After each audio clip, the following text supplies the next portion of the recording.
রাসূলুল্লাহ সাল্লাল্লাহু আলাইহি ওয়াসাল্লাম একদিন বললেন, যে ব্যক্তি কুল হুয়াল্লাহু আহাদ এই সূরাটাকে 10 বার পড়বে, যে ব্যক্তি এই সূরাটাকে 10 বার পড়বে, আল্লাহ তাআলা তার জন্য জান্নাতে একটা প্রাসাদ নির্মাণ করবেন। তো এই কথাটা শুনে ওমর রাদিয়াল্লাহু আনহু বললেন, ওমর ইবনুল খাত্তাব তিনি বললেন যে তাহলে তো আমরা অনেক প্রাসাদের অধিকারী হয়ে যাব ইয়া রাসূলুল্লাহ। তার উদ্দেশ্য ছিল এটা, যদি আমি 20 বার পড়ি ইয়া রাসূলুল্লাহ, তাহলে নবীজি বললেন তাহলে দুইটা প্রাসাদ, যদি 30 বার পড়ি তা 3টা প্রাসাদ। তো ইয়া রাসূলুল্লাহ তাহলে তো আমরা অনেক প্রাসাদের অধিকারী হয়ে যাব। তখন নবীজি বললেন যে আল্লাহ তাআলার দান এর চেয়েও বেশি প্রশস্ত।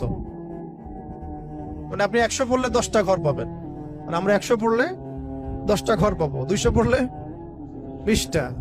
এইভাবেই আল্লাহ পাকের দান আরো প্রশস্ত।